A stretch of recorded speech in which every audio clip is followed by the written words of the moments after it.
Hand embroidery. 1. Tools and materials needed. Fabric, cotton, linen, or muslin, easy to work with. Embroidery hoop, keeps the fabric taut for easier stitching. Embroidery needles, choose a size suitable for your thread and fabric. Embroidery floss, available in various colors and strands, split for desired thickness. Scissors, small, sharp scissors for cutting threads. Marking tools, washable fabric pens or chalk pencils to sketch designs. Stabilizer, optional for added support, especially on delicate fabrics. 2. Preparing for stitching. Select a design. Start with simple patterns like flowers, leaves, or geometric shapes. Transfer the design. Trace or draw the design onto the fabric using a washable marker. Set up your hoop. Place the fabric between the hoop's inner and outer rings. Tighten it so the fabric is taut but not stretched. Thread the needle. Cut a manageable length of floss, about 18 inches. Thread the needle and tie a small knot at the end of the thread. 3. Essential hand embroidery stitches. Here are some beginner-friendly stitches. A. Running stitch. Simple straight stitches in a row, used for outlines or decorative patterns. B. Backstitch. Strong stitch for outlining or text. Bring the needle back to the end of the previous stitch.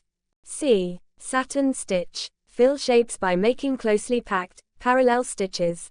D. Split stitch. Similar to a backstitch but with the needle splitting the thread. Adds texture to outlines. E. Chain stitch. Create loops that connect to form a chain-like pattern, perfect for borders. F. Lazy daisy stitch. A looped stitch often used for petals. Secure the loop with a small straight stitch. G. French knot. Wrap the thread around the needle and pull it through for tiny raised dots, ideal for flower centers. H. Stem stitch. A diagonal stitch resembling a twisted rope, perfect for stems or outlines. I. Feather stitch. Decorative, branched stitch often used in vines or borders. 4. Tips for successful hand embroidery. Practice on scrap fabric. Master stitches on practice pieces before working on your final design. Maintain tension. Keep stitches even, but don't pull too tight to avoid puckering. Layer stitches. Combine different stitches to add depth and texture. Experiment with threads. Try metallic or variegated threads for unique effects.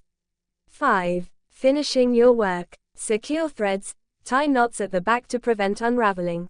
Trim excess fabric. If framing, leave enough margin for stretching.